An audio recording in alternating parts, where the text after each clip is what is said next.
Thank you, Lord. Thank you, Jesus. Thank you, Jesus. Thank you, Lord. Thank you, Lord. Thank you, Holy Spirit. Thank you, Jesus. Thank you, Jesus. Thank you, Lord. Thank you, Jesus. Thank you, Jesus. Thank you, Jesus. Thank you, Jesus. Thank you, Jesus. Thank you, Lord. Thank you, Lord. Thank you, Lord. Thank you, Jesus. Thank you, Jesus. Thank you, Jesus. Thank you, Jesus. Thank you, Jesus. Thank you, Jesus. प्रभु यीशु मसीह नासरी के नाम से मैं शांत तथा kingdom ambassador ministry में संध्याकालीन आराधना में आप सभी का स्वागत करता हूं।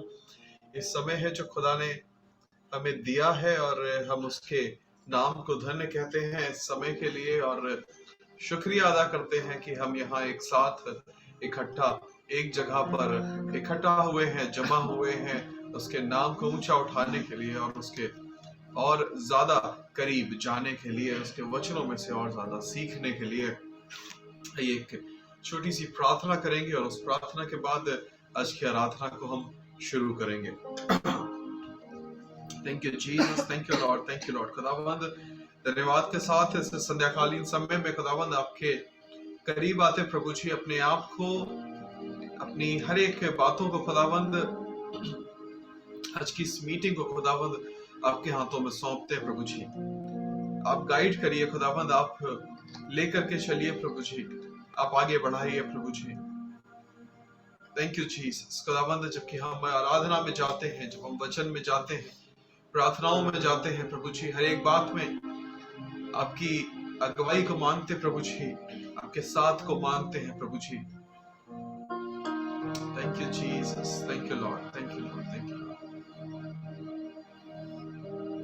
Thank you Jesus. हर एक बात में खुदावंद अपनी उपस्थिति को जताइए प्रभु जी, और आपकी उपस्थिति में खुदावंद हम आगे बढ़ने वाले हो सके प्रभु। एक बार फिर प्रभु जी पूरी आराधना को, प्रार्थना को आपके सामर्थी हाथों में सौंपते हुए इस पूरी प्रार्थना को अपने इकलौते उद्धार करता प्रभु यीशु मसीह नासरी के नाम से मांगते हैं। आमीन, आमीन, आमीन। परमेश्वर का धन्यवाद हो कि हमें ये समय दिया है, ये मौका दिया है कि हम उसके साथ बैठ सके और एक साथ प्रार्थना में शामिल हो सके। आइए हम आज की आराधना को शुरू करते हैं और हम वर्शिप में जाएंगे और वर्शिप के साथ जो है हम फिर आगे बढ़ेंगे, आगे की चीजों में हम मूव करते चले जाएंगे। ये समय होगा वर्शिप का कि हम सब आराधना में एक साथ चलेंगे और आज हमें शाइला जो है लीड करेगी आज की वर्शिप में, आज की आराधना में।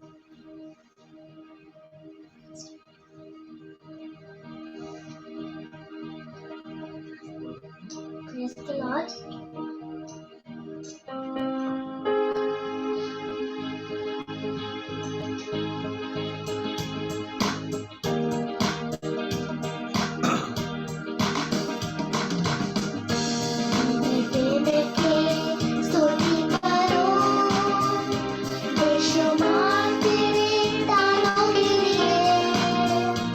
अब तक तूने संभाला मुझे,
शुक्रिया करते हैं इस समय के लिए कि आप हमारे मुख से स्तुति करवाते हैं, आप आराधना करवाते हैं खुदावंद, और हम सब आप में आनंदित रहते हैं। आप हमारे लिए रास्तों को बनाते हैं खुदावंद, और हम उसमें आनंदित रहते हैं। आप हमारे लिए नए द्वारों को खोलते हैं, हम उसमें आनंदित रहते हैं।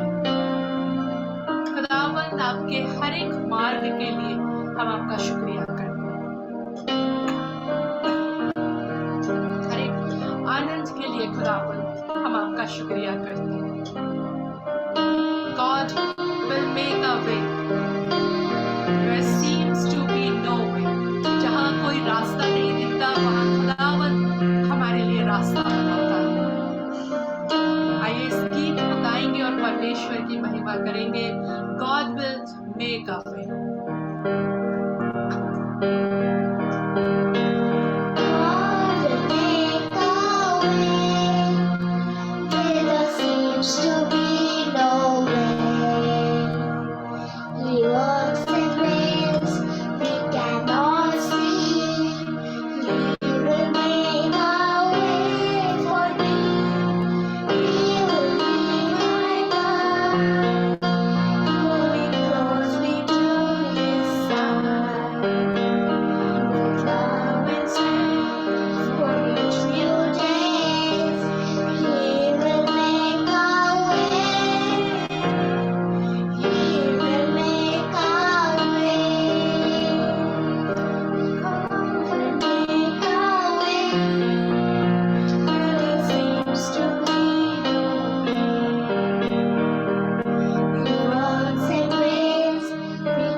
रास्तों को बनाने के लिए खुदावंद आपका शुक्रिया करते हैं।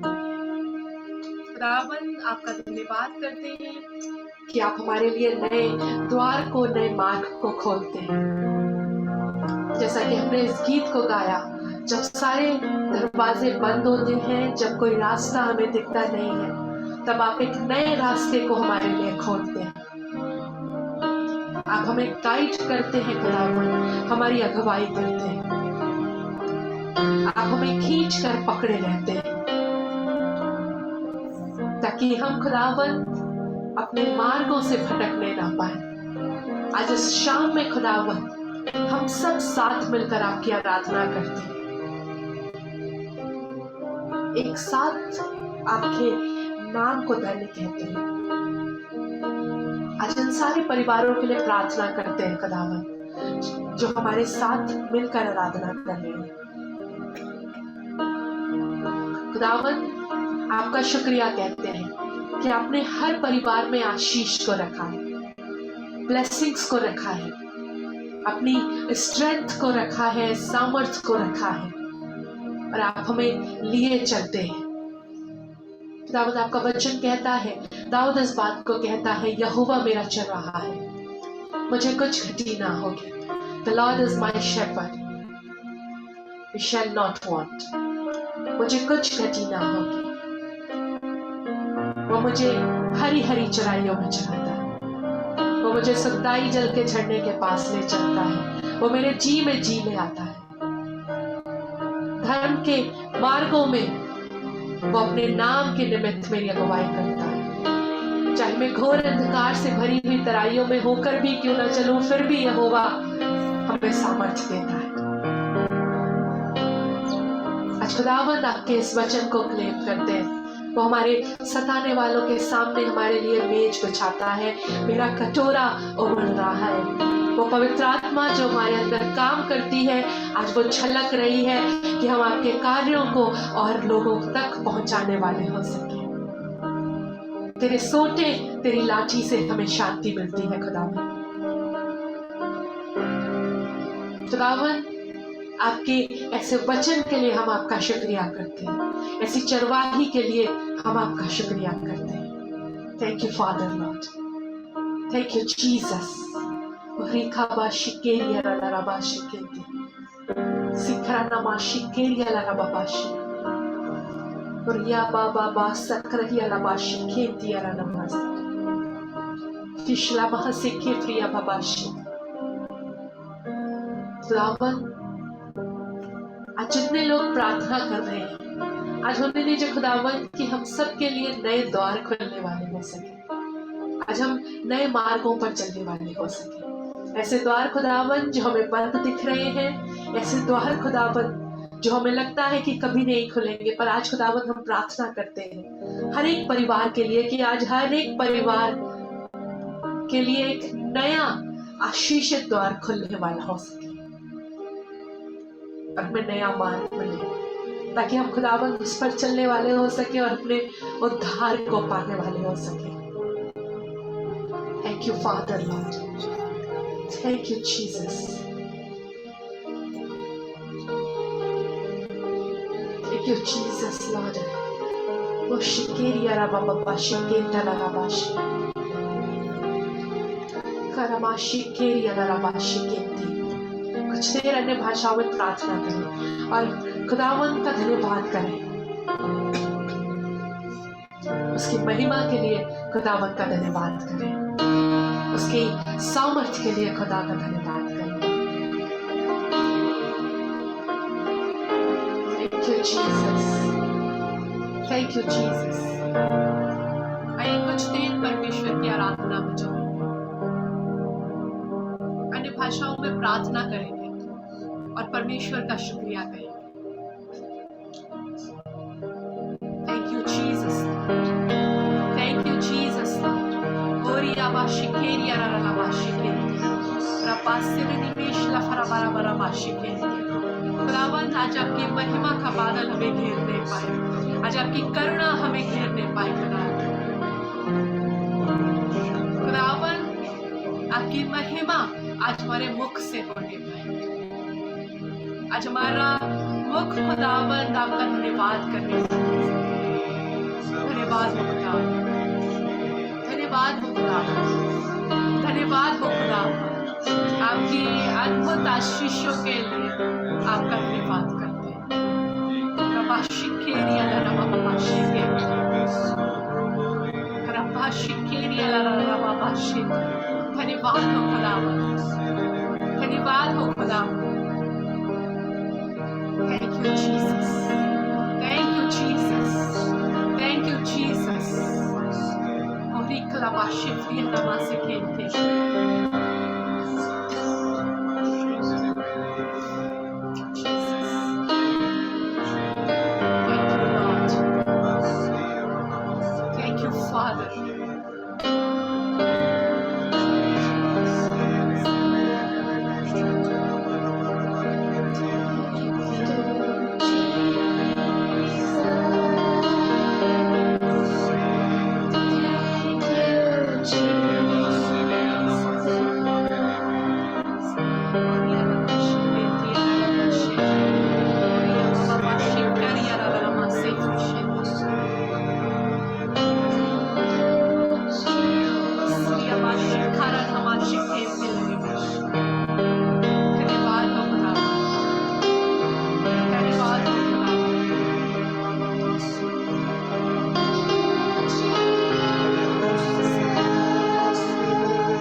तौफीक बख्शी कि हम आपका शुक्रिया कह सके।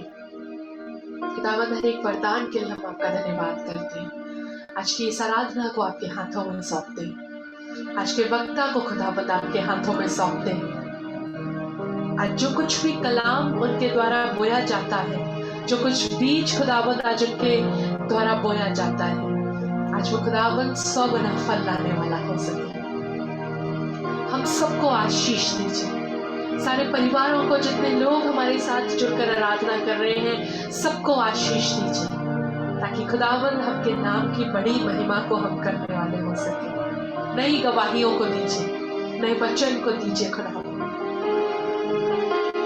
नई रूह को दीजिए, ताकि हम खुदावंद नए रूह के सामर्थ्य से मसा होने पाए। सब कुछ आज आपकी अगुवाई में सौंपते हैं, अपनी आराधना को आपके हाथों में सौंपते हैं। Thank you Father Lord. अपनी इस पूरी प्रार्थना को आपके हाथों में सौंपते हैं, आपकी सामर्थ में अपने इकलौते उद्धारकर्ता प्रभु यीशु मसीह नासरी के नाम में होकर के मांगते हैं। सुने और ग्रहण करें। आमीन, आमीन, आमीन। God bless you. आमीन। परमेश्वर का धन्यवाद हो इस समय को देने के लिए, और हम इसी उपस्थिति में रहेंगे और इसी उपस्थिति के साथ हम सीधा वचन में चलेंगे। और वचन के लिए नवीन भैया हमारे साथ नासिक से जुड़े हुए हैं, महाराष्ट्र से, और आज कुछ नया टॉपिक है आई थिंक, और कुछ नया जो है चैप्टर जो है अनफोल्ड करने के लिए भैया रेडी हैं परमेश्वर की अगुवाई में। और क्या हम सब रेडी हैं कि हाँ, हम आज वचन को सुनेंगे और खुदा के कलाम में जो कुछ भी दिखाया जाएगा, क्या हम उसको सबको सीखने के लिए रेडी हैं? कितने लोग तैयार हैं? अपने घरों में अपने हाथों को उठा सकते हैं अगर आप पे कैमरास ऑन नहीं है तो। परमेश्वर का धन्यवाद हो कि इतने सारे लोग जो हैं तैयार हैं और खुश हैं, क्योंकि जब भी हमने नवीन भैया के थ्रू सुना है वचन को, तो बहुत सारी नई चीजें, बहुत सारी बातें, और कंप्लीट एक बाइबल स्टडी के मोड में हम चलते हैं और बाइबल का अध्ययन करते हैं। परमेश्वर का प्रेम जो उसने हमें दिया उसको और गहराई से सीखते हैं। अध्ययन करना मतलब उसमें घुस जाना, उसकी एक एक एक एक चीज को सीखते चले जाना। ये समय है कि मैं नवीन भैया को इनवाइट करना चाहूंगा हमारे बीच में कि प्लीज वो आए और जो कुछ खुदा ने आपको दिया है उसको हमारे साथ जरूर से बांटें। थैंक यू भैया, थैंक यू वेरी मच। आवाज ठीक है भैया? जी भैया, perfect. Praise the Lord everyone. परमेश्वर का धन्यवाद हो, एक और समय, एक और टाइम परमेश्वर ने हमें दिया कि हम उसकी नजदीकता में बैठें और उसके बारे में और गहराई से जानें।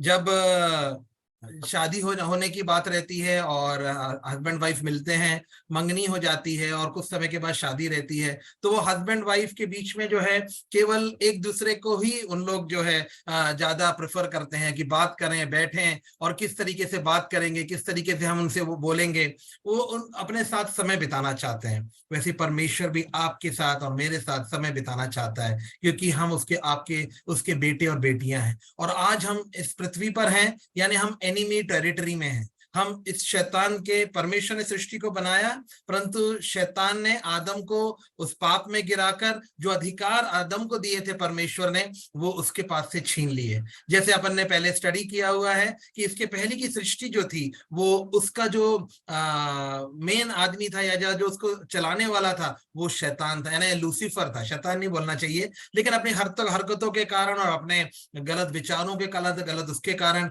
वो घमंड के कारण हमने पढ़ा, उसके बारे में हमने सीखा है। और अगर आप पढ़ना और सीखना चाहते हैं तो इज़ीकिएल चैप्टर, आइज़ाया चैप्टर 14 और इज़ीकिएल चैप्टर 28 में हम उसके बारे में पढ़ सकते हैं। तो आज जो दिन है वो बहुत इंपॉर्टेंट है। आज मेरे को आज बहुत खुशी लगी, आज अपनी छोटी बेटी भी वर्शिप कर रही थी, और परमेश्वर, हमारी अगली पीढ़ी परमेश्वर की स्तुति और प्रशंसा में अपने टाइम को, अपने टैलेंट को देती है। परमेश्वर यही चाहता है, वो चाहता है कि जो भी टैलेंट आपके पास है, जो भी आपके पास है, वो परमेश्वर को दो। पहले बात तो वो आपका टाइम चाहता है, वो चाहता है कि आप टाइम यहाँ वहां बर्बाद ना करो, गली चौक पे खड़े होके मत खड़े रहो, टाइम बर्बाद मत कर रहे यार, मेरे पास तो कुछ टाइम, मेरे को टाइम पास करना है। वो ये परमेश्वर चाहता है कि हम अपना टाइम परमेश्वर के साथ बिताएं, उसके वचन को पढ़ें, उसके गीतों को गुनगुनाएं, और आगे आगे जैसे आप परमेश्वर में जाते जाएंगे उसके वचनों की ओर मेडिटेट करें, आंखें बंद करके उसके वचनों की ओर मेडिटेट करें। परमेश्वर आपसे बातचीत करेगा, अब हम सबसे बातचीत करेगा। परमेश्वर का धन्यवाद हो, जो बेटी, सुंदर बेटी जो है, उसने अपनी गाना को गाया और वी वर रियली ब्लेस्ड। तो आज का जो मेरा टॉपिक है वो है पेंटिकॉस्ट संडे के ऊपर। मैं पिछली बार मैं नहीं ज्वाइन हो पाया था और मैं पिछली बार देना मांग रहा था ये मैसेज, तो ये मैसेज था पेंटिकॉस्ट संडे का। जैसे आप सबको मालूम होगा 28 मई को पेंटिकॉस्ट संडे था। कितने लोगों को मालूम है? अगर मालूम है तो मैं चाहूंगा कि आप प्लीज अपने हैंड्स को उठाइए, मैं बताना क्योंकि ये चीज जो है चर्चिज में नहीं बताई जाती है। ये चीज जो है क्रिसमस के बारे में, ईस्टर के बारे में, है ना, गुड फ्राइडे के बारे में बहुत बताया जाता है, लेकिन जो पेंटिकॉस्ट संडे है और ये पेंटिकॉस्ट संडे क्या है वो हम देखेंगे आगे। तो मैं पूछना चाहता हूँ कितने लोगों को मालूम है कि पेंटिकॉस्ट संडे जो है 28 तारीख को था? 28 मई को पेंटिकॉस्ट संडे कितने लोगों को मालूम है? जो ट्रेडिशनल चर्चेस हैं उन लोग इसको इस संडे को नहीं मनाते हैं। मुझे नहीं मालूम क्यों नहीं मना पाते, क्योंकि परंतु ये जो पेंटिकॉस्ट संडे है, इस संडे को पवित्र आत्मा पृथ्वी पर उतरी थी हमेशा के लिए हमारे और आपके साथ रहने के लिए, ये वचन बताता है। और इससे पहले पवित्र आत्मा पृथ्वी पे नहीं आई थी, आती थी काम करके चली जाती थी। ओल्ड टेस्टमेंट में आती थी, काम करके चली जाती थी, आती थी चली जाती थी। पर अब पेंटिकॉस्ट संडे जो 28/5 को जो दिन था, और तो वो जो है उस दिन वो जो है पृथ्वी पर आई 2023 साल पहले, यीशु मसीह के ग्लोरिफिकेशन के बाद, जब वो स्वर्ग में उठा लिए गए और उसके बाद वो आई, चेलों के ऊपर आई, 120 लोगों के ऊपर आई। उसके बाद हम देखते हैं, अगर हम प्रेरितों के काम को पढ़ते हैं, अगर हम एक्ट्स ऑफ द अपोस्टल्स को पढ़ते हैं, तो हम देखते हैं कि 5000 के ऊपर, फिर 3000 के ऊपर। और वो उस समय का वो एक प्रिंसिपल बन गया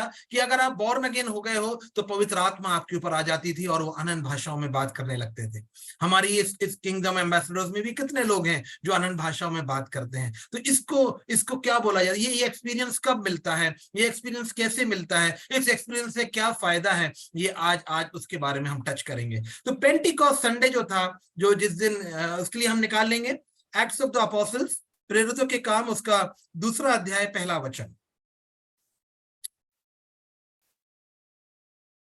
मुझे नहीं मालूम कि कितने लोगों ने, मुझे जवाब नहीं मिला है कितने लोगों ने इसके बारे में सुना है, नहीं सुना है, मुझे नहीं मालूम। परंतु मैं चाहूंगा कि आप लोग नहीं सुना है तो इसको आप बहुत अच्छे से जानें और अगले साल जब वो आए तो उसका महत्व आप समझें, पेंटिकॉस्ट संडे का महत्व समझें। आप और मैं जो जीवित पवित्र आत्मा के ऊपर, परमेश्वर के वचन के ऊपर विश्वास करने वाले लोग हैं, जो ट्रेडिशन के ऊपर नहीं करते हैं परंतु परमेश्वर के ऊपर विश्वास करते हैं और एक रिलेशनशिप परमेश्वर के साथ बनाना चाहते हैं। पवित्र आत्मा आने के बाद पिता और पुत्र के साथ रिलेशन और मजबूत हो गए। और ये प्रॉमिस किया था यीशु मसीह ने अपने चेलों को कि जब मैं जाऊंगा तो तुम लोगों को ऑर्फन्स नहीं छोड़ूंगा। मैं अपने पवित्र आत्मा को, परमेश्वर से बोलूंगा कि अपनी पवित्र आत्मा आप लोग को दे, जो हमेशा हमारे साथ रहेगी, जो हमेशा सिखाएगी, हमें याद दिलाएगी, हमें बताएगी और हमारे साथ में वो रहेगी। आज जितने भी बिलीवर्स हैं उनके अंदर में पवित्र आत्मा रहती है और वो हमें सिखाती है। कुछ गलत करते हैं तो हमें टोंचती है कि माफी मांग। अगर हम गलत चल रहे हैं, अगर हम सही नहीं चल रहे हैं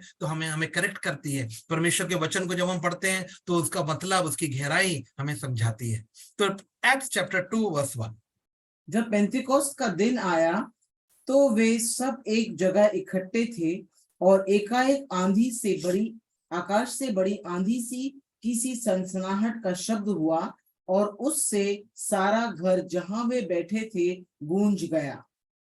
थर्ड एंड फोर्थ। और उन्हें आग की सी जीभें फटती हुई दिखाई दी और उनमें से हर एक पर आ ठहरी और वे सब पवित्र आत्मा से भर गए और जिस प्रकार आत्मा ने उन्हें बोलने की सामर्थ दी वे अन्य भाषा बोलने लगे। तो यहाँ पर हम देखते हैं this is the day of Pentecost. When हमने पहला वचन जब पढ़ा, and when the day of Pentecost had fully come, जब मैंने द पेंटिकॉस्ट का दिन आ चुका, उस समय 120 लोग उस अटारी पे बैठे थे और वो रुके हुए थे, क्योंकि यीशु मसीह ने उनको प्रॉमिस किया था कि जब तुम यरूशलेम को नहीं छोड़ना जब तक वो पवित्र आत्मा तुम्हें नहीं मिलेगी, कि जब वो पवित्र आत्मा तुम्हें मिलेगी, when the Holy Spirit will come upon you, you will receive power, तुम्हें एक सामर्थ से भरोगे और तुम मेरे विटनेस बनोगे यरूशलेम में, समारिया में और दुनिया के कोनों में। ये वचन, परमेश्वर का वचन हमें बताता है। ये एक्ट्स चैप्टर 1 में हम पढ़ सकते हैं। तो यहाँ हम देख रहे हैं कि पवित्र आत्मा उतरी है और पवित्र आत्मा जब ही आई जब यीशु मसीह स्वर्ग चले गए।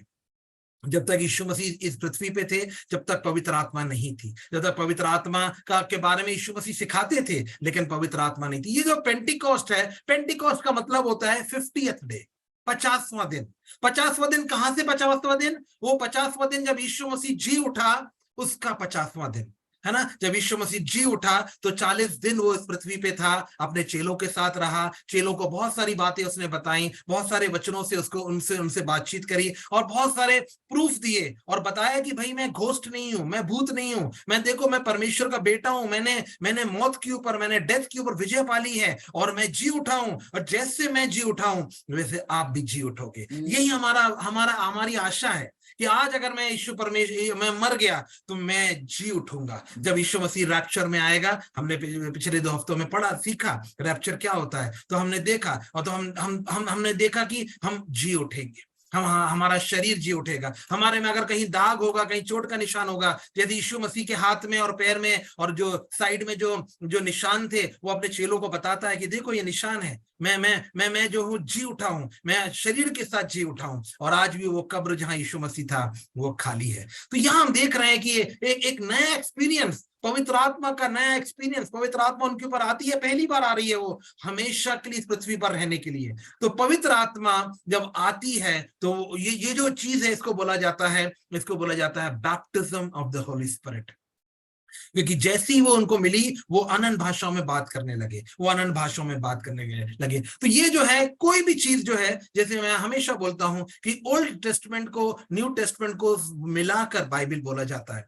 तो जो भी न्यू टेस्टमेंट में हो रहा है उसकी शैडो हमें ओल्ड टेस्टमेंट में मिलती है। तो जो भी बात ओल्ड टेस्टमेंट में लिखी हुई है, प्रोफिट्स के द्वारा बताई गई हैं, वो नई न्यू टेस्टमेंट में, नई नियम में वो पूरी होती हमें दिखती है। तो ये जो पेंटिकॉस्ट का जो दिन था ये ओल्ड टेस्टमेंट में था। और इसको जब हम पढ़ते हैं तो हम पाते हैं कि परमेश्वर ने मूसा को 7 फीस्ट बनाने को बोला था, यानी यहूदी लोगों को, जूइश लोगों को परमेश्वर ने बोला था कि आप 7 फीस्ट बनाएंगे।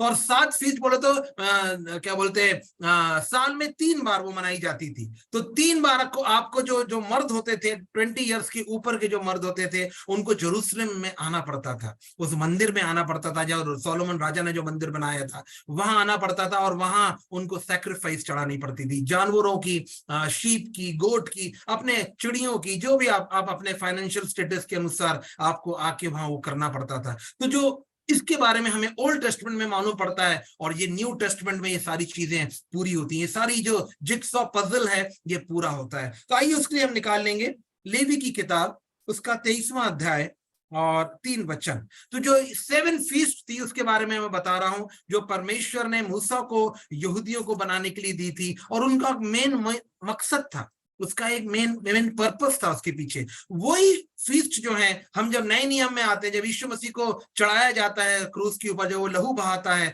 जब यीशु मसीह जी उठता है, और जब यीशु मसीह पेंटिकॉस्ट के दिन जब पवित्र आत्मा उनके चेलों के ऊपर आती है 120 लोगों के ऊपर, तो ये उनसे मैच करता है, वो उन फीस्ट से उनसे मैच करता है वो। तो आइए निकालेंगे और पढ़ेंगे लेवी चैप्टर 23 वर्स 3।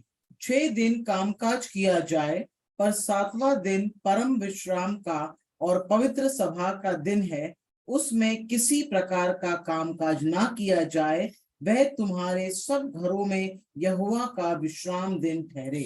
पहला जो फीस्ट है that is the Sabbath, it is a feast.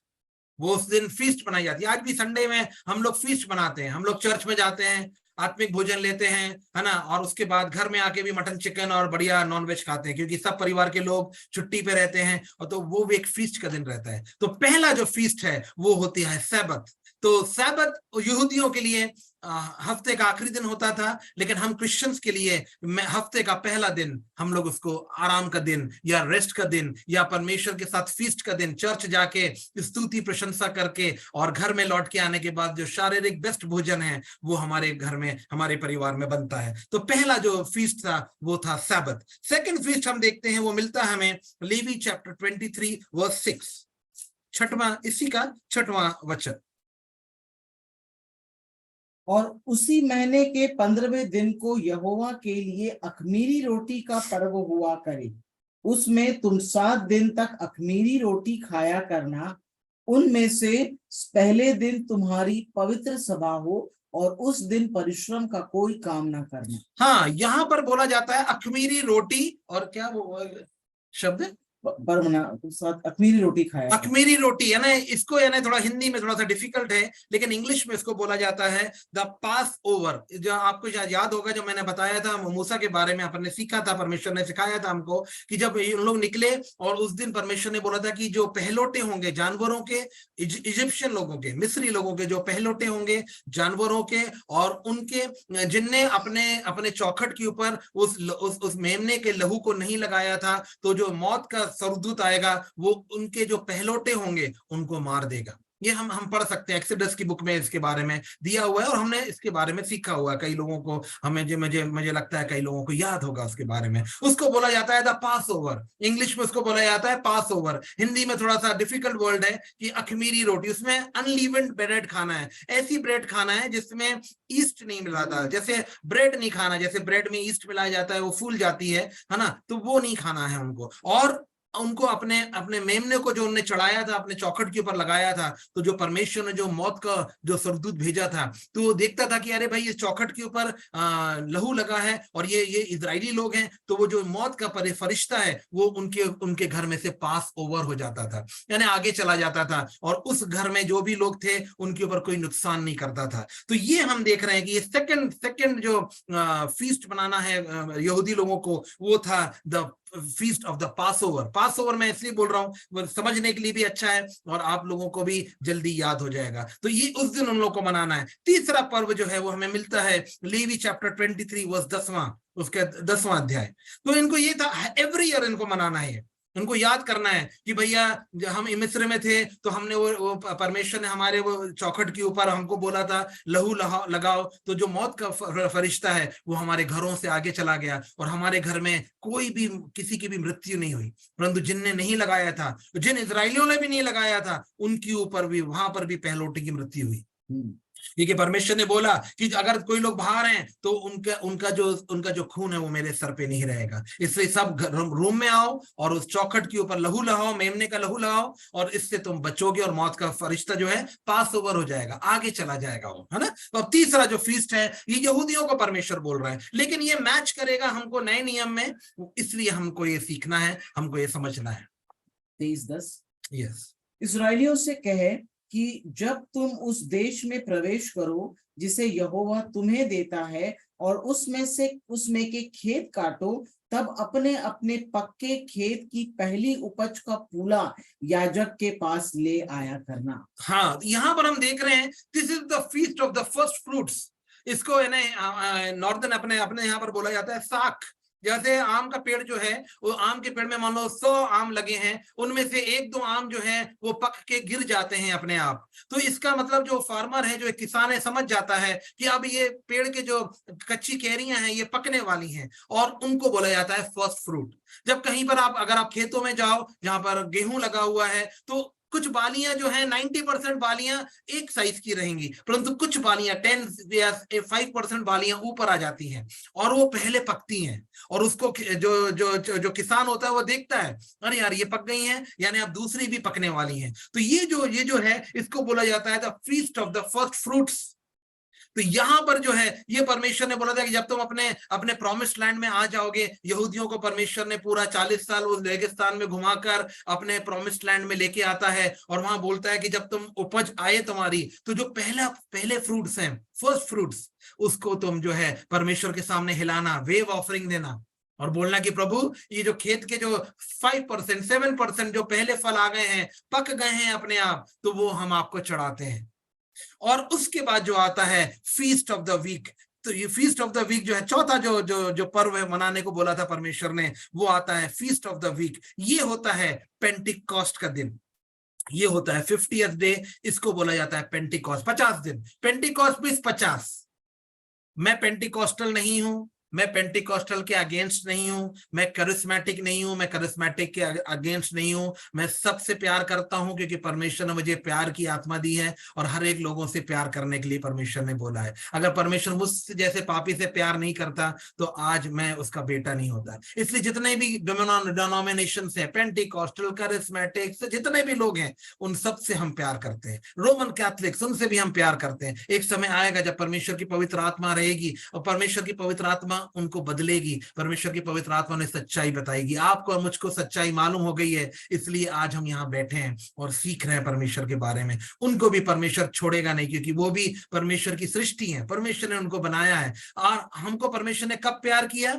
जब हम पापी थे, हमने कुछ अच्छे काम नहीं किए, हमने कुछ अच्छे डिसीजंस नहीं लिए, इसलिए परमेश्वर ने अपना बेटा बनाया। नो, परमेश्वर ने हमारे जीवन में पवित्र आत्मा के द्वारा कार्य कराया और हमें हमारी गलतियां बताई, हमें बताया कि अरे तुमको यीशु की जरूरत है, चंगाई के लिए, आशीष के लिए, आशीर्वाद के लिए, ढाल बन के रहने के लिए। सरदूतों का बाड़ा तुम्हारे साथ में रहेगा, तुम वचन पढ़ोगे, परमेश्वर तुम्हें बताएगा, तुम प्रार्थना करोगे, मध्यस्थता करोगे, परमेश्वर तुम्हारी प्रार्थना को सुनेगा। इसलिए हम परमेश्वर के पास आ गए। तो यहाँ हम देखते हैं the feast of the week, इसको बोलते हैं पेंटिकॉस्ट। ये 50वां दिन है ना, इसको पढ़ेंगे, इसके बारे में हम पढ़ेंगे 23 और 23 का 16, लेवी 23:16 वचन। सातवें विश्राम दिन के दूसरे दिन तक 50 दिन गिनना और 50वें दिन यहोवा के लिए नया अन्न बलि चढ़ाना। तुम अपने घरों में से एपा के 2/10 अंश मैदा की 2, नहीं बस मेरे को 16 ही चाहिए, 16 है ना। यहाँ पर ये बोल रहा है कि जिस दिन तुमने पहला फर्स्ट फ्रूट जो चढ़ाए, जो साख परमेश्वर को दी, वेव ऑफरिंग करके चढ़ाई, उससे 50 दिन गिनना। 7 वीक्स बोला जाता है उसको, 7 वीक्स। एक वीक में 7 दिन होते हैं, तो 7 7 49। उसका अगला दिन जो रहेगा वो द डे ऑफ पेंटिकॉस्ट, उस दिन को बोला जाता है द डे ऑफ पेंटिकॉस्ट। और उस दिन तुम जो है हार्वेस्ट करना, उस दिन तुम जाना और अपने खेतों में जो है अपने कटाई का शुरुआत करना, जिसको हम बैसाखी भी बोलते हैं। कई लोग बैसाखी करके मानते हैं, कई लोग साउथ में अलग नाम से लेते हैं, है ना। तो वहां जाके तुम जो है, वहां जाके अपने खेत को जो है तुम जो है हार्वेस्ट करना, यानी गो फॉर द हार्वेस्ट, जाना और वहां फसल काटना, जाना और अपने फसल को काटना शुरू करना, क्योंकि तुमने जो पहला फ्रूट चढ़ाया था उसके 50 दिन हो गए हैं और 50 दिन के बाद जो है तुम जो है उसको काटना। उसके बाद 3 और फीस्ट होती हैं, वो हम जल्दी से देख लेंगे क्योंकि ये हमारे कॉन्टेक्स्ट में नहीं है, इसलिए हम ज्यादा उसमें नहीं जाएंगे।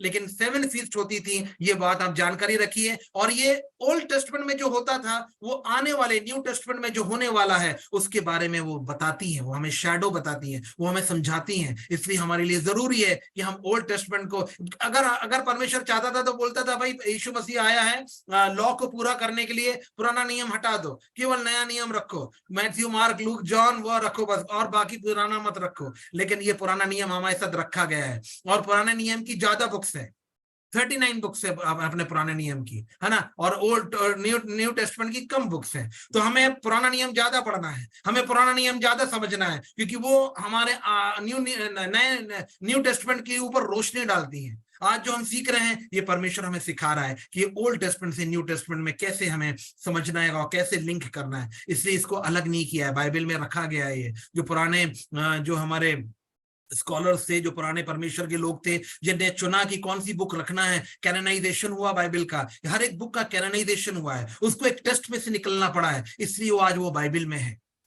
कई बुक्स हैं जो हमारे प्रोटेस्टेंट बाइबल में नहीं पाई जाती हैं, जैसे मैंने आपको बताया था, उनको एपोक्राइफा बोला जाता है। 14 बुक्स हैं जिनको नहीं माना गया कि भाई प्रोटेस्टेंट जो सेक्ट है अपन लोग उसमें रखा जाए, उनको नहीं माना गया। वो कैनोनाइजेशन में वो उस टेस्ट में खरी नहीं उतरी, इसलिए उनको नहीं रखा गया। लेकिन रोमन कैथोलिक लोग में उन लोग पढ़ते हैं उसको और उसमें से सीखते हैं, लेकिन हम लोग नहीं करते। उसमें से बहुत सारी बुक्स हैं, तो लेकिन उसमें हमको नहीं जाना। 14 बुक्स हैं हमने जानकारी के लिए, एपोक्राइफा बोलते हैं उसको। और वो जो है हमारे प्रोटेस्टेंट लोग, उसको कैनोनाइजेशन हुआ 16th सेंचुरी में, तो हमारे पास हम लोग नहीं पढ़ते हैं, हमारी बाइबल में नहीं पाई जाती है वो, है ना। तो और अगले जो फीस्ट है वो हम पढ़ेंगे, इसी का 23वां वचन। जैसे अभी तक कितने हो गए, 4 हमने फीस्ट पढ़ लिए। पहला तो सैबत है, दूसरा है पासओवर, तीसरा है feast of the first fruit, जब साख गिरती है कोई या कोई जो फर्स्ट फ्रूट्स रहते हैं। उसके बाद फीस्ट ऑफ द वीक, 50वें दिन, पेंटिकॉस्ट का दिन। उसके बाद जो 5वां जो फीस्ट है वो है फीस्ट ऑफ द ट्रम्पेट्स। 23वां वचन इसी का 23। फिर यहोवा ने मूसा से कहा, इस्राएलियों से कह कि 7वें महीने के पहले दिन को तुम्हारे लिए परम विश्राम हो, इसमें स्मरण दिलाने के लिए नरसिंगे फूके जाएं और एक पवित्र सभा इकट्ठा हो। ये यहाँ पर अब ये अगर आप लोग मेरे से पूछोगे टाइम कब होता है, तो ये जो दिन, ये जो पास ओवर मनाया जाता है, ये अपने अप्रैल के महीने में मनाया जाता है, जब यीशु मसीह जी उठा। दैट इज जब यीशु मसीह गुड फ्राइडे जो है, that is the pass over.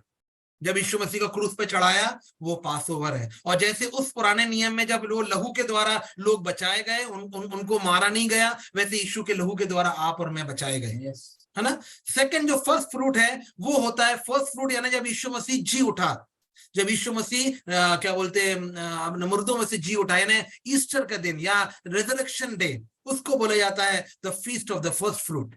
First fruit क्यों? कि जो यीशु मसीह के साथ हुआ है वो हमारे साथ भी होगा। जब हम भी फसल हैं, जब हमारी फसल कटेगी, जब मैं मर जाऊंगा, मालूम है इस पृथ्वी पे सफर खत्म हो जाएगा, तो जब यीशु मसीह आएगा रैप्चर में, तो जो यीशु परमेश्वर में पहले जो सो गए हैं वो पहले वो जी उठेंगे, और जो जिंदा है पृथ्वी पर उसके बाद वो आएंगे परमेश्वर से उस बादलों पर मिलेंगे। तो जो फर्स्ट फ्रूट का जो है दैट इज रिजरेक्शन डे, और जो फीस्ट ऑफ द वीक है दैट इज द पेंटिकॉस्ट। देखिए आपके इसको जोड़िए आप, जब यीशु मसीह को क्रूस पे चढ़ाया गया, that was the pass over, जब इजरायली लोगों ने पास ओवर किया था। और जब यीशु मसीह मुर्दों में से जी उठा रिजरेक्शन डे में, उस दिन मनाया जाता है the feast of the first fruits.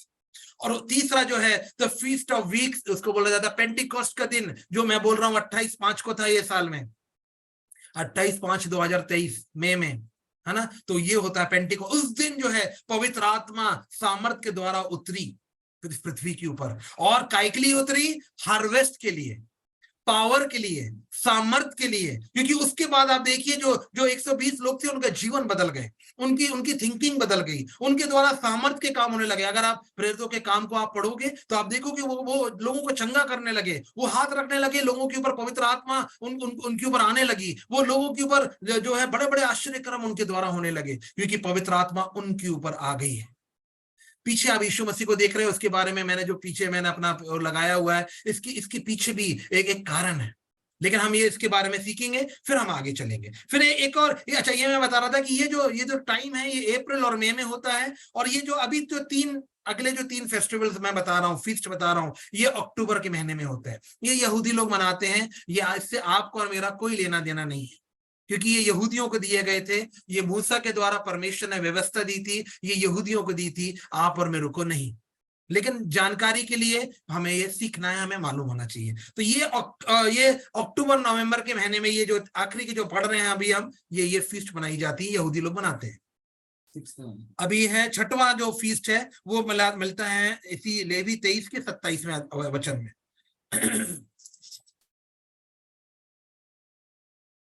Levy 23:27। उसी 7वें महीने का 10वां दिन प्रायश्चित का दिन माना जाए, यह तुम्हारी पवित्र सभा का दिन होगा, और उसमें तुम अपने अपने जीव को दुख देना और यहोवा को जीव को दुख देना और यहोवा का उनको हव चढ़ाना। हाँ, ये जो यहाँ बताया जा रहा है, पहला जो दिन है 7वें महीने का पहला दिन, यानी 7वां महीना बोलो जूइश जो 7 मंथ होता है, उसका पहला दिन आप लोग एक सभा बुलाना और वहां परमेश्वर की उपासना करना। 7वें दिन 10वें दिन आपको अपने डे ऑफ अटोनमेंट, यहाँ मैं बता दूं क्योंकि आप लोग को मालूम है, इस दिन जो है जो हाई प्रीस्ट होता था वो उस होली ऑफ होली प्लेस में जाता था। जैसे मैंने आपको बताया, हिब्रू 9 में आप इसको पढ़ सकते हो, इब्रानियों 9 में इसके बारे में और अच्छे से बताता है। लेकिन अगर तो इसमें हम देखते हैं अपना खून लेके वो जाता था अपने पापों के लिए और इजरायलियों के पापों के लिए। डे ऑफ अटोनमेंट, उस दिन वो अपने पापों की क्षमा परमेश्वर पिता के पास वो जाता था, होली ऑफ होली प्लेस में। साल में एक बार, ये बता चुका हूं मैं, है ना, केवल याद दिला रहा हूं मैं, साल में एक बार this is the day of atonement. उस दिन और वो बोलता है अपने जीव को, अपने सोल को तुम दुख देना। दुख देना मीन सोचना कि भाई मैंने क्या पाप किए हैं, मैंने क्या गलतियां करी, अपने आप को जांचना, परखना। This is the day of atonement, परमेश्वर के सामने जाके माफी मांगने का दिन है। और वो जब अंदर जाता था हाई प्रीस्ट और वहां वो छिड़कता था लहू को, अगर परमेश्वर ने उसे माफ किया तो वो जिंदा वापस आता था, और अगर परमेश्वर ने इजरायलियों को या उस हाई प्रीस्ट के कुछ पाप हैं जिसको माफ नहीं किया तो वो वहीं मर जाता था। क्योंकि वहां पर में होली ऑफ होली प्लेस में उस वाचा के संदूक के ऊपर 2 करूब थे और उन करूब के बीच में परमेश्वर की उपस्थिति रहती थी। उसको ग्रीक में शिकायना ग्लोरी बोलते हैं। शिकायना एक नाम है, शिकायना, जो कि मैंने आपको बताया था कि इज़ीकिएल के 23वें या 24वें अध्याय में हम देखते हैं कि इज़ीकिएल देख रहा है कि वो जो ग्लोरी है वो जारी है, क्योंकि मैंने बताया था उसका कारण भी, क्योंकि वो मंदिर टूटने वाला था और उसको जेंटाइल्स लोग आके, बेबीलोनियंस आके उसको तोड़ने वाले थे, उसको खत्म करने वाले थे, इसलिए परमेश्वर ने अपनी ग्लोरी को लेके गए, है ना। तो ये जस्ट फॉर, ये बात अपनी हो चुकी है ना। अब आखिरी जो है, आखिरी फीस्ट जो है वो होती है द फीस्ट ऑफ द टैबरनेकल्स। ये टैबरनेकल्स वो बोलते हैं कि तुम तंबुओं में रहे हो, इसलिए तुम लोग कुछ दिनों के लिए, यहाँ बोलते हैं तुम तंबुओं में रहना, तंबू बनाना और उसमें रहना। भूलना नहीं कि तुम जो थे मिस्र देश में थे और तुम जो थे स्लेव थे, और तुम जो है तुम ये चीज भूलना नहीं। तो ये जो है 7 फीस्ट थी। चलो मैं खत्म करता हूँ क्योंकि मेरा आगे का वो रह जाएगा। तो 7 फीस्ट थी ये, और ये 7 फीस्ट जो है परमेश्वर के उससे हमारे जीवनों में वो मैच करती है। तो यहाँ हमारे लिए जो इंपॉर्टेंट जो था वो पहला था पास ओवर जो था वो था यीशु मसीह ने जब अपना लहू बहाया, तो उसने अपना लहू जिस दिन बहाया उस दिन that was the Passover day. Second जो था the feast of the first fruit. Yeshu ही है जो मुर्दों में से पहली बार जी उठा। आप बोलोगे भाई नवीन ब्रदर, इससे पहले तो लाजर भी जी उठा, इससे पहले तो तबीता भी जी उठी, उससे पहले एक विडो का लड़का था वो भी जी उठा, लेकिन ये लोग जब जी उठे कुछ समय के बाद वो मर गए। लेकिन यीशु मसीह जी उठा अनंत काल के लिए, हमेशा के लिए, इटर्नल। ऐसे ही आप और मैं भी इटर्नली जी उठेंगे, है ना। अभी जब ये समय आएगा तो हम लोग इटर्नली जी उठेंगे। तो ये जो यीशु मसीह का जो जी उठना है वो गया और उसने मौत के ऊपर क्या बोलते हैं विजय पाई, और वो जी उठा।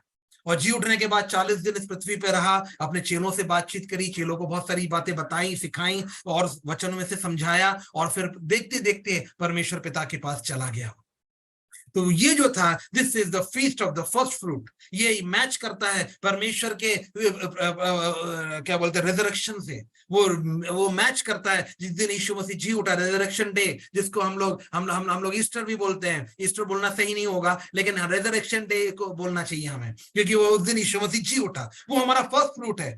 और 50वें दिन यीशु मसीह के जाने के 50वें, यीशु मसीह के जी उठने के 50वें दिन, जाने के 10वें दिन, यीशु मसीह के जाने के 10वें दिन, और यीशु मसीह के जी उठने के 50वें दिन, द डे ऑफ पेंटिकॉस्ट। उस दिन पवित्र आत्मा जो है पहली बार अब जो 120 लोग थे उनके ऊपर आती है, और हमेशा के लिए रहने के लिए आती है, छोड़ के नहीं जाती। पहले मैंने आपको बताया था, पहले जब यीशु मसीह चलता था तो आप कोई बताएगा कि कितने लोग यीशु मसीह के साथ चलते थे जो हीलिंग के लिए, मिरेकल्स के लिए आते थे। लेकिन जब यीशु मसीह की डेथ हो गई और वो जो चला गया, तो 120 लोग ही थे वहां पर। मुझे याद है जब यीशु मसीह ने 5 रोटी और 2 मछली में से खिलाया था, तो कितने लोगों को खिलाया था? 5000। आगे चल के हम देखते हैं कि कुछ मछलियां थी, कुछ रोटी थी, उससे 4000 लोगों को खिलाया था। तो हम अंदाज लगा सकते हैं कि जब यीशु मसीह चलता था और लोगों को चंगाई और हीलिंग और मिरेकल्स जब वो करता था, तो कितने लोग उनके साथ चलते थे।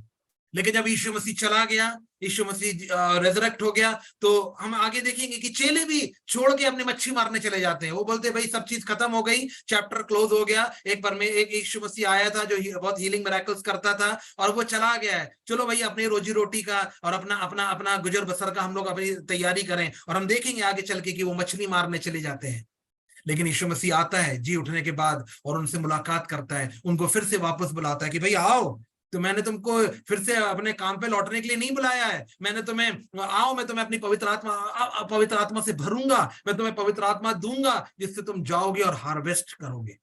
जब ये पेंटिकॉस्ट के दिन जो ये पवित्र आत्मा आ जाती है 120 लोगों के ऊपर, उन लोग बदल जाते हैं, उन लोग और बोल्डनेस आ जाती है, उनके अंदर बात करने की ताकत आ जाती है, वचन को समझने की और उसको परमेश्वर का प्रचार करने की उनमें एक अलग सामर्थ आ जाती है, और वो पीछे नहीं हटते किसी भी बात से। कोई अगर उनको मारने भी आता है तो यीशु के नाम से उसको फेस करते हैं, जैसे डरते नहीं है, चुप नहीं बैठते। जैसे अब यीशु मसीह को चढ़ाया जा रहा था तो पौल जो था उसके पीछे, पीटर जो है उसके पीछे पीछे गया और 3 बार उसने यीशु मसीह को नकारा।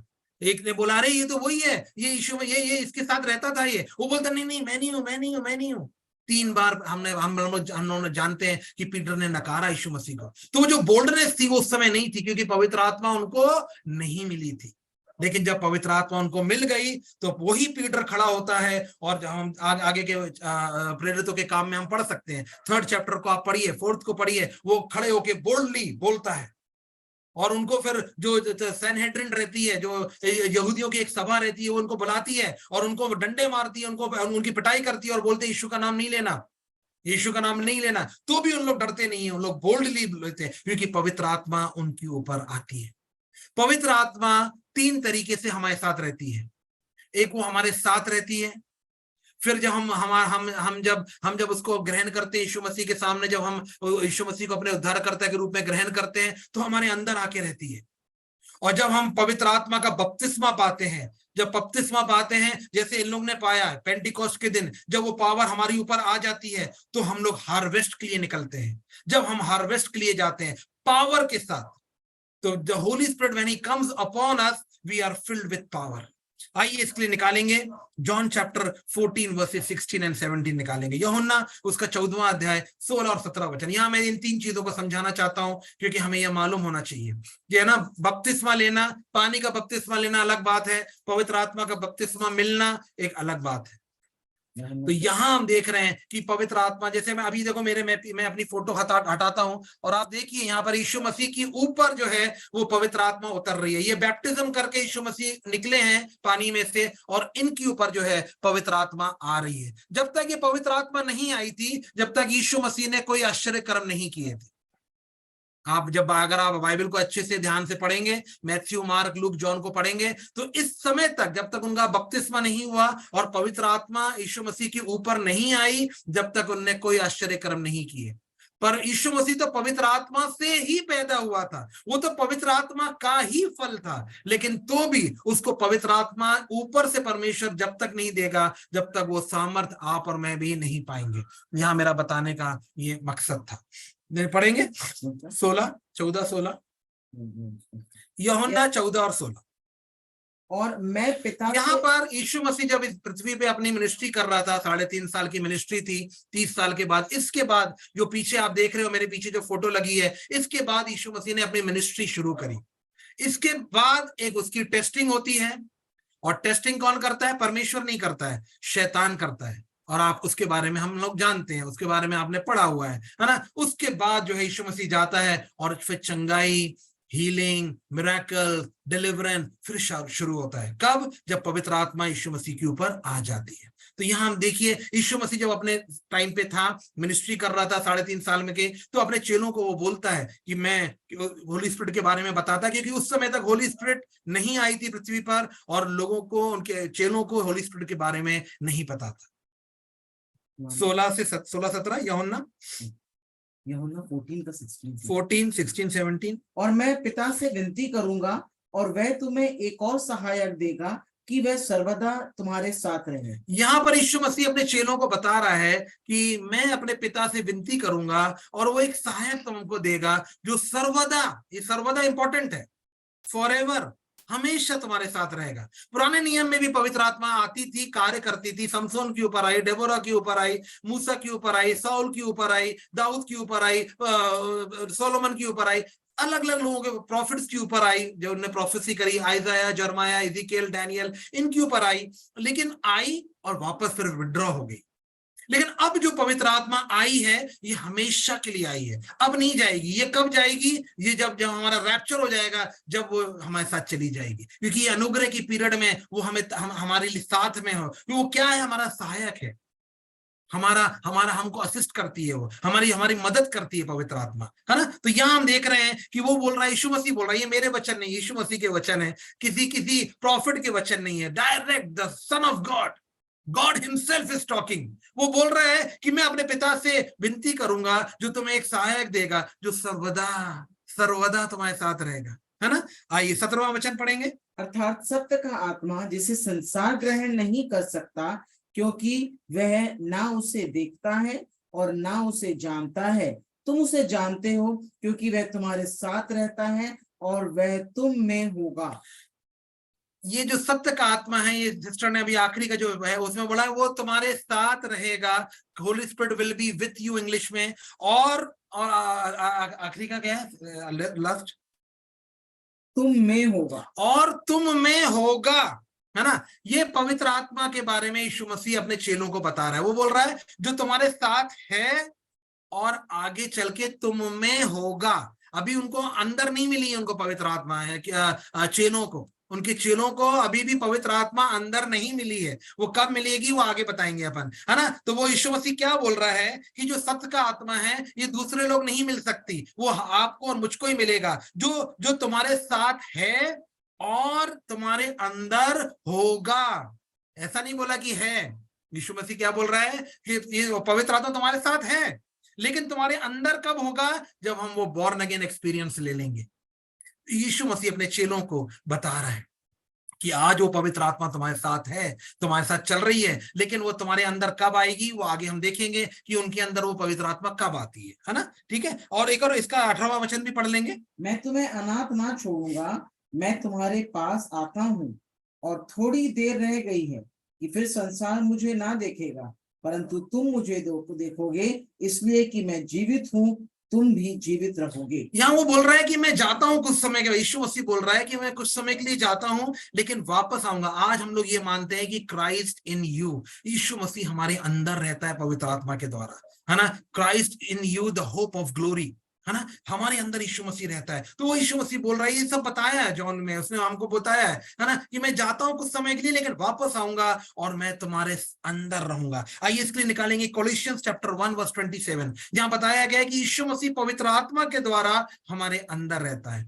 और यीशु मसीह क्या, परमेश्वर पिता भी हमारे अंदर रहता है, क्योंकि ये जो पवित्र आत्मा है ये ट्रिनिटी का भाग है, ये इट इज गॉड ट्रिनिटी का भाग है। ये अगर होली स्पिरिट रह रही है तो यीशु और पिता भी रह रहे हैं, है ना। केवल होली स्पिरिट इज नॉट अलग आइडेंटिटी नहीं है, ये एक आइडेंटिटी है ना, एक आइडेंटिटी। बस इनके ऑफिसेस अलग है, इनके काम करने का टाइमिंग्स ऑफिसेस अलग है, क्योंकि क्रूज पर पवित्र आत्मा नहीं मरी, यीशु मसीह मरा। क्रूज पर परमेश्वर नहीं मरा, यीशु मसीह मरा। इट वाज हिज ऑफिस, वो उनका काम करने का। आज यीशु मसीह हमारे अंदर रह रहे हैं, लेकिन पवित्र आत्मा, हम लोग बोलते हैं पवित्र आत्मा हमारे अंदर है क्योंकि ये पवित्र आत्मा का काल है, लेकिन परमेश्वर पिता और यीशु मसीह भी हमारे अंदर है। सामिस्ट बोलता है, दाऊद बोलता है, we are mini gods, small gods हैं आप और मैं, छोटा जी वाला गॉड आप और मैं, क्योंकि वो सारी सामर्थ परमेश्वर ने हमें दे दी है। I have given you authority to trample on snakes and scorpions. आज हमारा अथॉरिटी वहां नहीं है, तुम्हारे पास है। इसके बारे में हमारे को जागरूक होना है कि वो अथॉरिटी मेरे पास है। मेरे पास है भूत निकालने की अथॉरिटी, मेरे पास है हाथ रख के प्रार्थना करने की अथॉरिटी, मेरे पास है, क्योंकि वो पवित्र आत्मा मेरे अंदर रहती है। सारे 9 वरदान और 9 दानों के साथ हमें कॉन्शियसली उन सबको प्रैक्टिस करना है, कॉन्शियस होके कि वो हमारे अंदर रहती है ना। तो आइए पढ़ेंगे Colossians chapter 1 verse 27, Christ in you the hope of glory.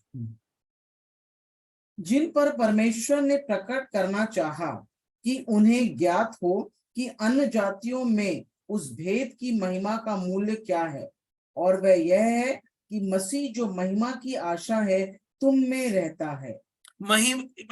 मसीह जो महिमा की आशा है, Christ in you the hope of glory, है ना। जिनने, अगर जो लोग इसी के फ्रांसिस को जानते हैं, जो लोग गए हैं वहां पर, इसके ऊपर उन लोग बहुत फोकस करते हैं, और ये करना भी चाहिए, क्योंकि क्राइस्ट इज इन अस। हमारे अंदर वो सामर्थ है, हमारे अंदर वो अथॉरिटी है, हमारे अंदर वो सारी चीज दे दी गई है। अगर हमें कहीं देखना है तो हमें अपने अंदर देखना है, हमें वो नहीं करना, मांगना नहीं है प्रभु दे दे, वो बोल रहा भाई दे तो दिया है, I have given you authority, अब और क्या दूं भाई, मैं तेरे अंदर आके रहने लगा हूं। जो सामर्थ, जिस सामर्थ ने यीशु मसीह को जिंदा किया, वही सामर्थ आज हमारे अंदर रह रही है। तो आपको और क्या चाहिए, बस हमें कॉन्शियस होना चाहिए। जितना हम जानेंगे उतना ही परमेश्वर हमारे जीवन में उतना बनेगा। जितना हम जानेंगे, जितना जान लिया उतना हमारा दायरा बढ़ गया।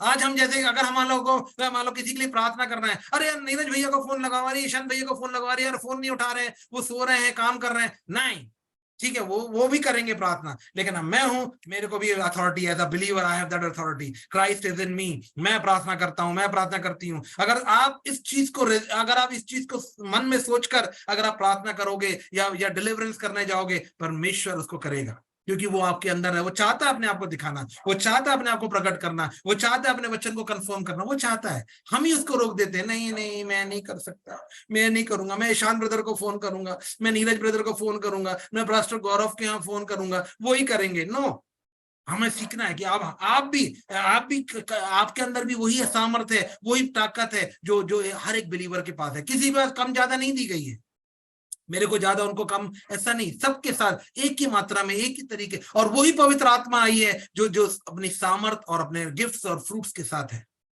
ठीक है, तो यहां हम देख रहे हैं कि यीशु मसीह हमें प्रॉमिस कर रहा है कि मैं कुछ समय के लिए जाऊंगा लेकिन फिर वापस। तो कितने दिन के लिए गया वो? 10वें दिन फिर वो वापस आ गया। जब वो उठा लिया गया, 10 दिन अपने पिता के पास रहा वो, और फिर पवित्र आत्मा के द्वारा आपके और मेरे अंदर जितने बिलीवर्स हैं, जिन जिन उनके जीवन में वो आके रहने लगा, है ना। तो यहां मैं बता रहा हूं कि जो हम सीख रहे हैं कि पवित्र आत्मा हमारे साथ रहता है पहले, और हमें वो परमेश्वर पिता के पास लाता है, हमें हमारे पापों की जानिब कराता है, हमारी गलतियों को बताता है। हम बोलते हैं कि भाई हमारे पास इसका कोई इलाज नहीं है, हम पिता के पास जाते हैं, माफी मांगते हैं, क्षमा मांगते हैं, और अपने यीशु मसीह को अपने उद्धारकर्ता के रूप में ग्रहण करते हैं। और जब हम ग्रहण करते हैं उस समय पवित्र आत्मा हमारे अंदर आ जाती है, और जब हम अंदर आ जाती है हम अपने आप को बदलने लगते हैं। हमारे अंदर परमेश्वर की साथ संगति की भूख, परमेश्वर की स्तुति और प्रशंसा की भूख, परमेश्वर के आत्मा के द्वारा हम लोग अपने जीवनों को बदलना, अपने रिन्यूइंग ऑफ माइंड को हम लोग अपने रिन्यू करने लगते हैं। तो फिर परमेश्वर हमें वो baptism of the Holi spirit देता है जो हार्वेस्ट के लिए है। 3 चीजें जो आप विथ, यानी होली स्पिरिट विथ मी, वो आपको परमेश्वर के पास लाती है। होली स्पिरिट इन, जब हम बॉर्न अगेन एक्सपीरियंस लेते हैं, जब हम अपने पापों की क्षमा मांगते हैं, जब हम यीशु को अपने उद्धारकर्ता के रूप में ग्रहण करते हैं, तो हमारे अंदर आके रहने लगती है। और अंदर आके वो हम उसको कितना मौका दे रहे हैं, कितना हम उसको स्पेस और टाइम दे रहे हैं हमें बदलने के लिए, क्योंकि वो हमें अंदर से बदलेगी। वो हमारी आदतों को बदलेगी, हमारे शब्दों को बदलेगी, हमारे दोस्तों को बदलेगी, हमारे संगति को बदलेगी, हमारे को परमेश्वर के वचन की भूख और प्यास देगी, परमेश्वर की स्तुति प्रशंसा की भूख और प्यास देगी, परमेश्वर के लोगों के साथ रहने के लिए हमें प्रेरित करेगी, और हम उसमें बढ़ते जाएंगे। और जैसे जैसे बढ़ते जाएंगे फिर परमेश्वर की आत्मा हमें ऊपर से मिलेगी, द होली स्पिरिट अपॉन मी। उसके बाद वो हार्वेस्ट के लिए दी गई है, इट इज फॉर मिनिस्ट्री।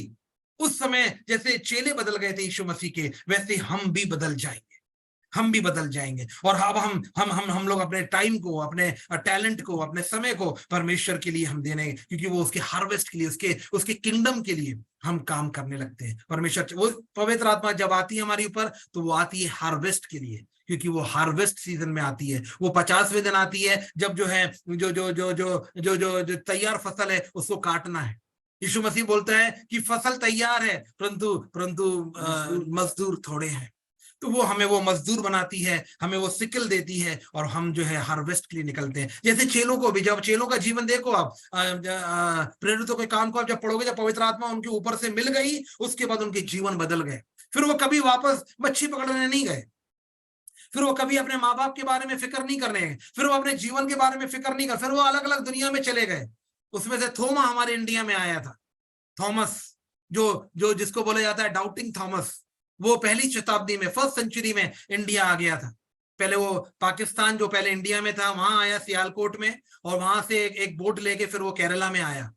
आप अगर आप चाहो तो ये गूगल करके आप सीख सकते हो, मालूम कर सकते हो आप। और आके वो फिर केरला में रहा, वो केरला में उसने चर्चेस बनाए, है ना। और उसने जिन लोगों को, ज्यादातर ब्राह्मण्स लोग जो है कन्वर्ट हुए वहां पर, ज्यादातर पंडित लोग वहां पर कन्वर्ट हुए, जो केरला के पंडित लोग थे, उन लोग तो उनका एक सेक्ट भी बन गया है ना। उनको वो बोलते हैं, क्या बोलते हैं उनको, एक नाम है, मार्थोमाइट बोलते हैं हम लोग डायरेक्ट थॉमस ने हमको कन्वर्ट किया है। भाई कन्वर्ट किसी ने भी किया, पवित्र आत्मा ने किया है। एक्चुअली आपको कन्वर्ट पवित्र आत्मा ने आपको कन्वर्ट किया है, और आप परमेश्वर के लिए हो। तो वो अपने आप को बोलते हैं वी आर प्योर क्रिश्चियंस, ऐसा उनका कहना है। ये हमारा टॉपिक नहीं है। तो मैं ये बता रहा था कि पहले पवित्र आत्मा हमारे साथ रहती है, हमको लेके आती है परमेश्वर के पास, हमको बॉर्न अगेन एक्सपीरियंस देती है, फिर वो हमारे अंदर रहने लगती है, फिर वो देखती है कि हम कैसे बदल रहे हैं।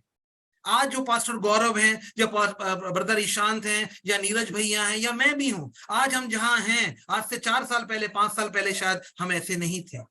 लेकिन हमने अपने आप को, पवित्र आत्मा को हमें मोल्ड करने दिया, हमें बदलने दिया। हमें वो जो भूख थी, वो हमने उस भूख को बढ़ाया। वचन की भूख, स्तुति प्रशंसा की भूख, परमेश्वर के लिए कुछ करना है उसकी भूख। अरे और मैं कैसे क्या करूं परमेश्वर के लिए। जब उसने परमेश्वर ने देखा, तो फिर परमेश्वर ने हमें वो बैप्टिज्म दिया कि हाँ भाई, ये जो है, इसको अब मैं baptism of the Holi spirit दूंगा, रबालानंदना। ये साइन है, जो अनन्य भाषा है, ये baptism of the Holi spirit का साइन है। जैसे एक भरे हुए ग्लास को, एक बड़ा जग है, एक भरा हुआ ग्लास है, वो पानी से भरा हुआ है, और एक बड़ा जग है, उसके अंदर अगर आप डुबो दो उसको बोला जाता है baptism, baptism of the Holi Spirit. Holy Spirit मिली हुई है, लेकिन उसमें और अंदर घुस जाना, पूरे भरे हुए हैं और उस पूरे टम्बलर में, इस पूरे जग में हम घुस जाएं और चारों तरफ से पूरा ओतप्रोत हो जाएं हम, उसको बोला जाता है baptism of the Holi spirit. जो जिसका साइन होता है अनन्य भाषाएं बोलना, रबाना खाला रबाला शिबिरेनिंद्रना, ये हम लोग अनन्य भाषा बोलते हैं। It is the sign.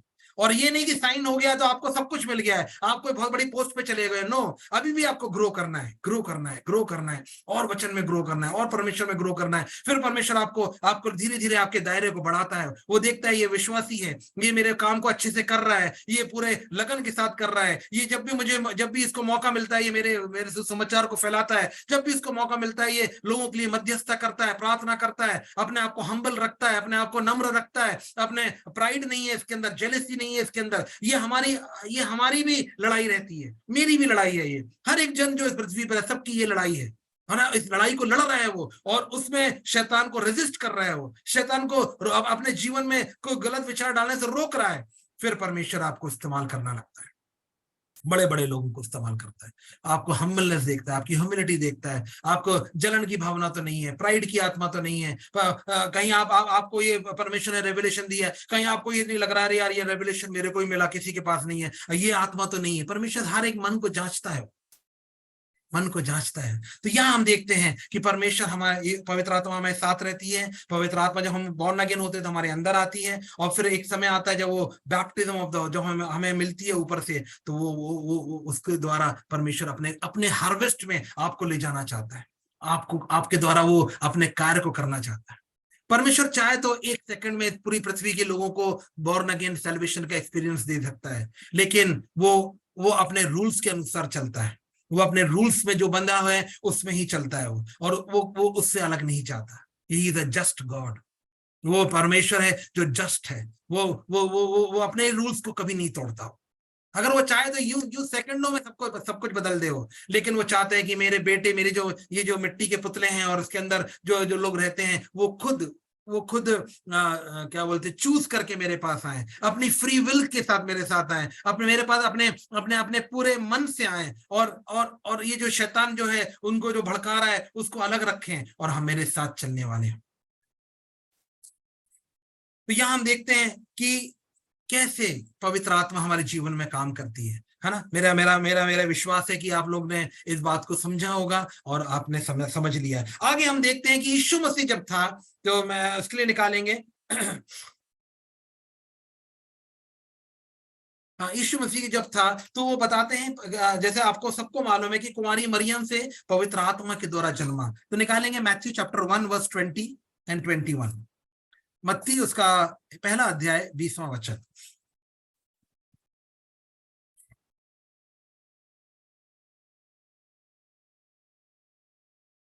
जब वह इन बातों के सोच में ही था, तो प्रभु का स्वर्गदूत उसे स्वप्न में दिखाई देकर कहने लगा, हे यूसुफ, दाऊद की संतान, तू अपनी पत्नी मरियम को अपने यहाँ ले आने से मत डर, क्योंकि जो उसके गर्भ में है वह पवित्र आत्मा की ओर से है।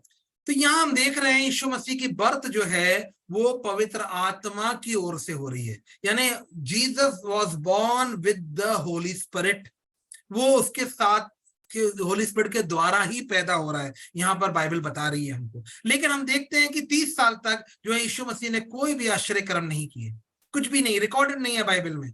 दूसरी जगह जो है कुरान वगैरह में लोग बताते हैं कि वहां है रिकॉर्डेड, लेकिन हमारी बाइबल जो है, जो परमेश्वर का वचन है, वहां पर वो रिकॉर्डेड, कुछ भी चीज रिकॉर्डेड नहीं है कि यीशु मसीह ने लोगों को चंगा किया हो। लेकिन कई लोग बताते हैं कुरान में है कि एक मिट्टी की उनने चिड़िया बनाई और यीशु मसीह ने उसको हाथ रखा, ऐसा बताते हैं लोग, लेकिन हम उसके ऊपर विश्वास नहीं करते हैं, और वो जो है जिंदा हो गई वो चिड़िया, तो वो हम लोग उस पर विश्वास नहीं करते, क्योंकि that is not by God, by the spirit of God, है ना, परमेश्वर की आत्मा के द्वारा नहीं है वो, बाइबल के अनुसार नहीं है वो। तो यहाँ हम देखते हैं कि पवित्र आत्मा से यीशु मसीह पैदा हुआ, लेकिन उसने 30 साल तक, जब तक उसने मिनिस्ट्री शुरू नहीं करी, जब तक कोई आश्चर्य कर्म नहीं किया, बाइबल में वो रिकॉर्डेड नहीं है। फिर जब वो बपतिस्मा लेता है, और मैं अभी पीछे की फोटो एक बार फिर से आप लोगों के सामने लगाता हूं, जब वो बपतिस्मा लेता है, यीशु मसीह बपतिस्मा लेता है, और बपतिस्मा लेने के बाद जब वो उठता है ऊपर, तो देखते हैं हम कि वो जो है पवित्र आत्मा उसके ऊपर आती है। पवित्र आत्मा जो है यीशु मसीह के ऊपर देखो आ रही है। ये मैंने इसलिए रखा है कि आप समझ सको, अब ये पवित्र आत्मा यीशु मसीह के ऊपर आ रही है। और इसके बाद हम देखते हैं, इसके बारे में हम पढ़ सकते हैं कि कैसे परमेश्वर ने फिर यीशु मसीह को जो है कार्य करना शुरू किया यीशु मसीह ने, है ना। उसके लिए निकालेंगे मत्ती उसका 4 अध्याय 23वां वचन, मैथ्यू चैप्टर 4 वर्स 23। और यीशु सारे गलील में फिरता हुआ उनकी सभाओं में उपदेश करता और राज्य का सुसमाचार प्रचार करता और लोगों की हर प्रकार की बीमारी और दुर्बलता को दूर करता रहा। यहाँ पर जो रिकॉर्डेड है हमारी बाइबल में, ये पहला मत्ती में 4 अध्याय में है, मार्क में पहले अध्याय में है, लूका के 4 अध्याय में है, और जॉन के 2 अध्याय में है। यहाँ पर हम देखते हैं कि यीशु मसीह अपनी मिनिस्ट्री की शुरुआत कर रहे हैं और पहले प्रचार कर रहे हैं। यीशु मसीह के अपने परमेश्वर के राज्य के बारे में बता रहे हैं। आप और मैं भी परमेश्वर के राज्य के बारे में प्रचार कर रहे हैं। हम लोग यीशु मसीह इज अ पार्ट, लेकिन हम राज्य के बारे में प्रचार कर रहे हैं। परमेश्वर के राज्य जो आने वाला राज्य है, जिसके बारे में हमने 2 हफ्ते पहले सीखा था, वो जो राज आने वाला है इस पृथ्वी पर, तो वो राज्य के बारे में। तो हम देखते हैं कि चारों गॉस्पेल्स जो यीशु मसीह की जीवनी बताते हैं, मैथ्यू, मार्क, लूक, जॉन, ये सब जो है रिकॉर्ड करते हैं कि यीशु मसीह के बैप्टिज्म के बाद जब पवित्र आत्मा एक डव की नाई, एक उसके नाई उनके ऊपर आई, उसके बाद से उन्हें प्रसार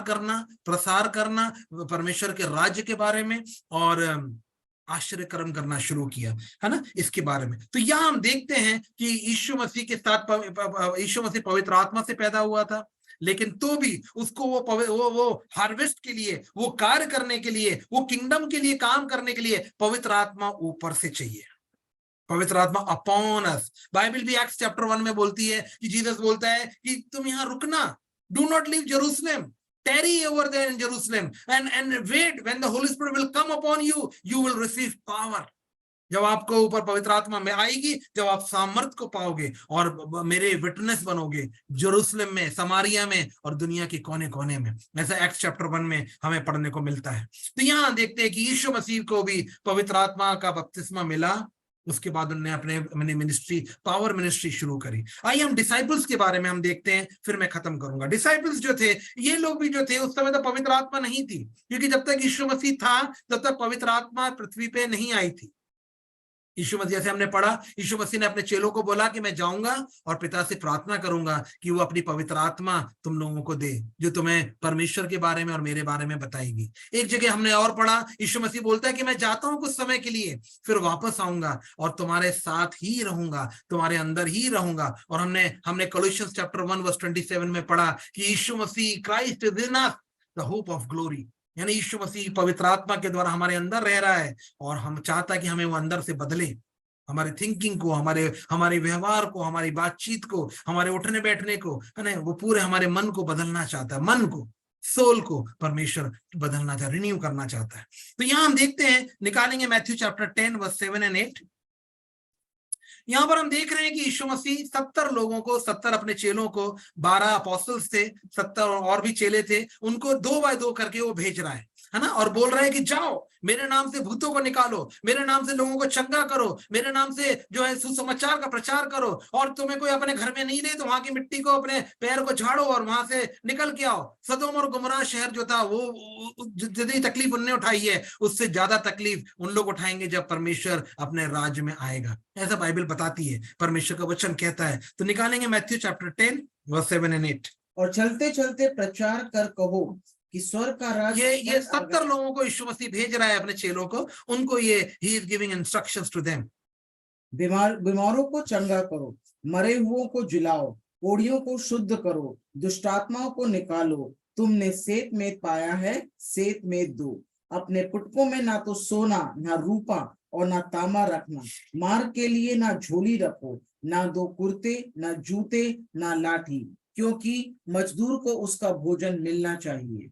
हाँ, यहाँ पर हम देख रहे हैं कि यीशु मसीह अपने चेलों को बोल रहे हैं जाओ और सुसमाचार प्रचार करो। यहाँ मैं बताना चाहता हूँ कि ये जो लोग थे, यहाँ अभी पवित्र आत्मा नहीं आई है, तो ये किससे के द्वारा ये लोग चंगाई दे रहे हैं, भूत को निकाल रहे हैं? It is been given by the authority delegated to Jesus.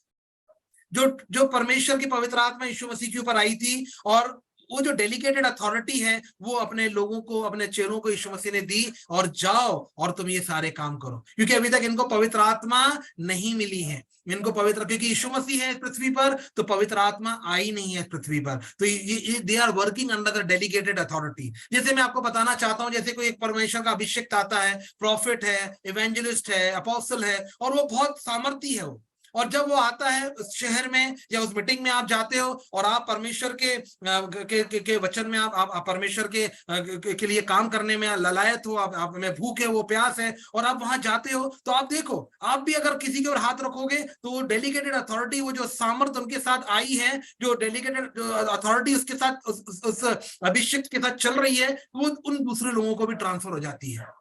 लेकिन जब तक वो प्रॉफिट या वो मैन ऑफ गॉड है वहां पर, जब तक वो अथॉरिटी वहां आपके पास रहेगी, नहीं तो वो चला जाएगा, तो वो धीरे धीरे डिमिनिश हो जाएगी, क्योंकि वो आपको नहीं मिली है, वो उसकी अथॉरिटी है, और वो उस अथॉरिटी के अंडर में आप भी, यानी परमेश्वर आपको वहां इस्तेमाल कर रहे हैं। It is called delegated authority. वो अथॉरिटी आपके पास नहीं है, किसी को डेलीगेट करी गई है, लेकिन उसका सामर्थ्य इतना है कि वो आपको भी टच कर रहा है, और आपके द्वारा परमेश्वर, आप देखना यहाँ पर हमारे यहाँ एक बहुत बड़े अभिषेक आए थे, और वो क्या बोलते, जब वो हीलिंग कर रहे थे तो बोल रहे थे जितने भी लीडर्स हैं और पास्टर्स हैं, और अगर वो लोगों के बीच में हैं, तो आप अपने हाथ उनके ऊपर रखो, क्योंकि वो स्टेज के ऊपर थे, हाथ रख रहे थे, वो सबके ऊपर हाथ नहीं रख सकते। तो उन्होंने बोला जितने भी लीडर्स हैं, चर्च लीडर्स हैं, पास्टर्स हैं, अगर आप भीड़ में हो तो आप जाओ, लोगों के ऊपर हाथ रखो। और लोग हाथ रख रहे थे, और लोग जो है उनको सामर्थ्य भर रहे थे, कोई भूत निकल रहे थे, कोई गिर जा रहा था, because it was that delegated authority of the man of God.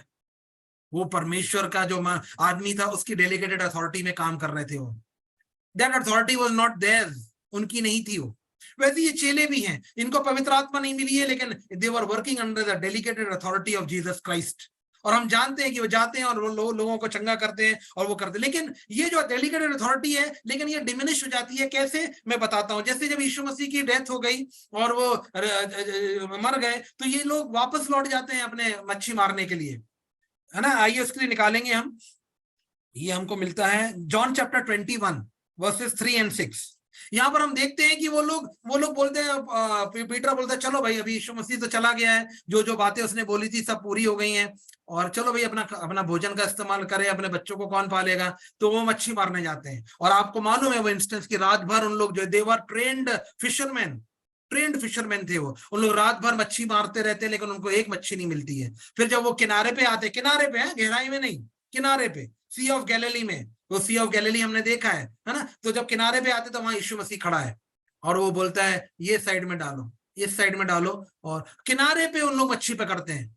और वो मच्छी की जो संख्या है वो 153, क्योंकि हम लोग जब इजराइल गए थे तो हमारा जो गाइड था वो बोलता है सर 153 फिशेस को पकड़ा उन लोगों ने, क्योंकि उस समय यीशु मसीह के टाइम में, जब 2023 साल पहले जब यीशु मसीह था, उस समय 153 कंट्रीज होते थे, 153 नेशंस थे पूरे वर्ल्ड में। तो यीशु मसीह बोलता है कि 153 नेशंस में तुम्हें जाना है और मच्छियों को पकड़ना है। तो देखेंगे जॉन चैप्टर 21 जॉन 21 3 और 6 है क्या वो?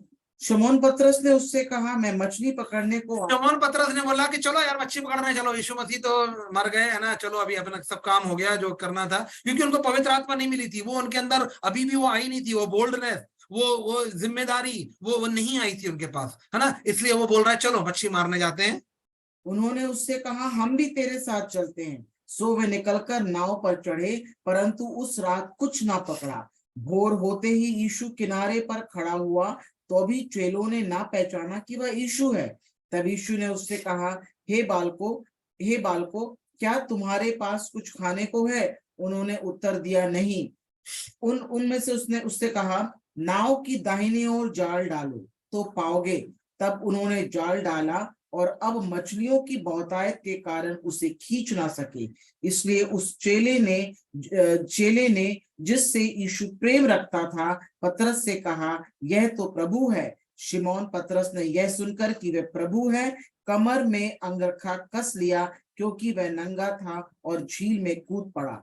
परंतु और चेले डोंगी पर मछलियों से भरा हुआ जाल खींचते हुए आए, क्योंकि वे किनारे से अधिक दूर नहीं, कोई 200 हाथ पर थे। 200 हाथ पे, यानी 200 फीट पे थे वो, ज्यादा गहरे में नहीं थे वो, यानी किनारे पे वो मच्छी पकड़ रहे हैं ना। देखिए जब किनारे पर उतरे तब उन्होंने कोयले की आग और उस पर मछली रखी और रोटी देखी। यीशु ने उससे कहा, जो मछलियां तुमने अभी पकड़ी है उसमें से कुछ लाओ। शिमोन पतरस ने डोंगी पर चढ़कर 153 बड़ी मछलियों से भरा हुआ जाल किनारे पर खींचा। 153 मछलियां, तो वो बताते हैं कि 153 कंट्रीज थी, और वो बताते हैं कि वहां जाके हमें फिशर्स ऑफ मैन बनना है, वहां जाके हमें सुसमाचार सुनाना है। तो यहाँ हम देख रहे हैं कि यहाँ जो लोग हैं जो अभी तक पवित्र आत्मा से नहीं भरे हैं, तो वो उनके पास वो क्या नाम बोलना चाहिए, क्या बोल परमेश्वर मसीह के प्रति वो प्रेम नहीं है, वो जिम्मेदारी नहीं है, वो सामर्थ नहीं है, है ना। वो डेलीगेटेड अथॉरिटी खत्म हो गई, वो जो पवित्र आत्मा के अंडर में जो यीशु ने के द्वारा जो डेलीगेटेड अथॉरिटी पे वो काम करते थे वो खत्म हो गया, तो उन लोग वापस अपना मच्छी मारने चले गए। लेकिन यीशु मसीह आता है, उनको फिर से याद दिलाता है, वहां पर फिर से उनको रिकंसाइल करता है, फिर से उनको रीअपॉइंट करता है। वहां उसके बारे में बहुत सारी बातें हैं। वहां पर उन्होंने एक चर्च भी बना दिया, वहां पर एक पत्थर है, यहाँ पर यीशु मसीह ने जेरूसलम, हम लोग इजराइल गए थे तो वहां जहां पर उन्होंने मच्छी को क्या बोलते भूंजा था, वहां वो पत्थर है, उसके ऊपर और आधे पत्थर के ऊपर चर्च बनाया है, आधा पत्थर बाहर समुद्र में है। वहां जाके तो यीशु मसीह ने फिर से डिसाइपल्स को याद दिलाया कि भैया मैंने तुमको इसलिए नहीं चुना है कि मेरे जाने के बाद तुम लोग वापस अपने धंधे में लग जाओ, तुम आओ तो मेरे काम के लिए आए हो। और उस समय यीशु मसीह अपने चेलों के ऊपर फूंकता है, अपने चेलों के ऊपर फूंकता है और बोलता है, रिसीव द होली स्पिरिट। अब जो है यीशु मसीह का क्या है, यीशु मसीह जिंदा हो गया है, जिंदा होने के बाद परमेश्वर पिता के पास जाकर वापस आया है वो, और फिर पवित्र आत्मा को फूंकता है। अब यीशु मसीह जो है पृथ्वी पर नहीं है, लेकिन इस यीशु मसीह जाकर परमेश्वर के पास और वापस आया है और अपने पवित्र आत्मा फूंकता है। आइए उसके निकालेंगे जॉन चैप्टर 20 वर्स 22। ये है Holi spirit in the disciples. ये होता है होली स्पिरिट उनको अंदर मिली, और यीशु मसीह बोलता है रिसीव द होली स्पिरिट। यह कहकर उसने उन पर फूंका और उसने कहा, पवित्र आत्मा लो। हाँ, अब जो है यीशु मसीह जब आ गया स्वर्ग से लौटकर, 40 दिन जब वो पृथ्वी पे था, चेलों को सिखाता रहा, वचन में से सिखाता रहा, अपने बारे में बताता रहा, आने के बारे में बताता रहा, बहुत सारी बातें बताई हैं यीशु मसीह ने अपने चेलों को। ऐसा नहीं कि केवल आया, हाथ दिया, देखो मुझे देख, नहीं, बहुत सारी बातें। अब 40 दिन में जब रहा पृथ्वी पर यीशु मसीह जी उठने के बाद, तो बहुत सारी बातें अपने चेलों को सिखाई। और ये समय उसने फूका और बोला, ये लो पवित्र आत्मा ले लो। अब जो पवित्र आत्मा जो चेलों को नहीं मिली थी, वो यीशु मसीह उनको देता है, और चेलों के अंदर वो पवित्र आत्मा आ जाती है। अब जो चेले जो हैं वो बदल जाते हैं, उनके अंदर पवित्र आत्मा आ गई है। अब पवित्र आत्मा उनको सिखाती है, पवित्र आत्मा उनको बताती है, और यीशु मसीह के वचनों को भी जो यीशु मसीह उनको बोलता है उसको वो याद रखते हैं, उसके ऊपर मनन करते हैं, जैसे आज आप और मैं कर रहे हैं। क्योंकि वो आत्मा हमारे अंदर है, वो भूख हमारे अंदर है, वो प्यास हमारे अंदर है कि और क्या जान लूं, और क्या समझ लूं, जिससे हम और बढ़े परमेश्वर के लिए, और हम उसके राज के लिए काम में आए। तो यहाँ हम देखते हैं कि होली स्पिरिट इन द चेलों के अंदर वो पवित्र आत्मा आती है। और अब जो है एक्ट्स चैप्टर 2 वर्सेस 1 और 4 पढ़ के मैं खत्म करूंगा, क्योंकि अब जो है वो पेंटिकॉस्ट का दिन है और पवित्र आत्मा उनके ऊपर आती है। और जब वो आ जाती है, हम पढ़ेंगे अभी, तो उसके बाद उन लोग बदल जाते हैं, बोल्डनेस आ जाती है, रिस्पॉन्सिबिलिटी लेना आ जाता है, विटनेस जाके हम उनके बाद हमें जाके दुनिया में यीशु मसीह के बारे में सुसमाचार फैलाना है, वो जिम्मेदारी आ जाती है, वो बोल्डनेस आ जाती है, वो किसी से डरते नहीं है, वो जाके खड़े होके चौक में जाके और परमेश्वर के सुसमाचार को सुनाने लगते हैं, क्योंकि वो पवित्र आत्मा के द्वारा पवित्र आत्मा का बपतिस्मा उनको मिलता है। और वो ही पेंटिकॉस्ट का दिन है जिसके बारे में आज हम डिस्कस कर रहे हैं। और वो दिन था मई 28, जो संडे आया था मई 28 का 2023 का, का वो दिन था, डे ऑफ पेंटिकोस्ट, जिस दिन पवित्र आत्मा भरपूरी से आई है ऊपर और फिर वो कभी गई नहीं, अभी हमारे साथ में है और हमको वो बदल रही है, हमको वो चैनलाइज कर रही है, हमको वो शेप दे रही है, हमसे वो काम करा रही है, हमको वो यूज कर रही है कि परमेश्वर के राज के लिए हम थोड़ा सा ही क्यों नहीं हो सकता है परमेश्वर की किसी दास को हम पानी का ग्लास भी दे दें। यीशु मसीह बोलता है अगर तू मेरे राज के लिए अगर किसी को तू पानी भी पिलाएगा तो वो भी उस समय याद रखा जाएगा कि अरे इसने जो है मैं जो पानी पिलाया, है ना। पढ़ेंगे एक्ट्स चैप्टर 2 वर्स 1 and 4, नहीं 1 and 8, Acts chapter 1 verse 8, Acts chapter 1 verse 8। 2 में हमने देख लिया है कि पेंटिकोस्ट का दिन था, उस दिन पवित्र आत्मा उनकी पृथ्वी पे आई और उसके साथ वो सामर्थ से भर गए, और यहाँ पर जो सामर्थ यीशु मसीह ने प्रॉमिस करी थी वो सामर्थ उनको मिलती है। और पढ़ेंगे एक्ट्स चैप्टर 1 वर्स 8। परंतु जब पवित्र आत्मा तुम पर आएगा, ये यीशु मसीह बोल रहा है अपने चेलों को जाने से पहले, यानी स्वर्ग में उठा लिए जाने से पहले। परंतु जब पवित्र आत्मा तुम पर आएगा तब तुम सामर्थ पाओगे। पवित्र आत्मा जब तुम पर आएगा, अभी हमारे अंदर है, लेकिन जब वो हमारे ऊपर आएगा, पावर हमें बैप्टिज्म मिलेगा तो तुम सामर्थ पाओगे। और यरूशलेम और सारे यहूदिया और सामरिया में और पृथ्वी की छोर तक मेरे गवाह होगे। और जिम्मेदारी है उसके साथ, जब पवित्र आत्मा हमारे ऊपर आएगी उसके साथ जिम्मेदारी है, हमें काम करना है, लेके बैठ नहीं जाना है, हमें उसके साथ जिम्मेदारी है कि सुसमाचार को फैलाना है। हमें वो अपने चेलों को बोल रहा है कि भाई तुम्हें समारिया, जेरूशलेम, समारिया और दुनिया के कोने में जाके तुम्हें मेरे सुसमाचार को सुनाना है, और वो हार्वेस्ट के लिए आती है।